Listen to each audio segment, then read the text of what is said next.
अस्सलामुअलैकुम दोस्तों, welcome back to our channel find Urdu. Endurance.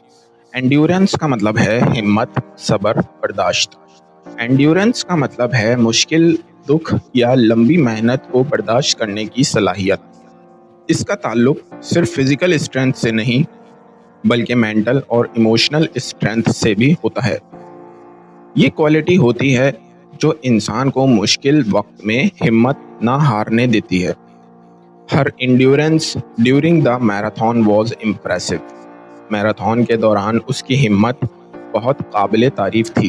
तो दोस्तों, इंड्योरेंस का मतलब है लंबी मुश्किल या प्रेशर में भी हिम्मत और सब्र बनाए रखना।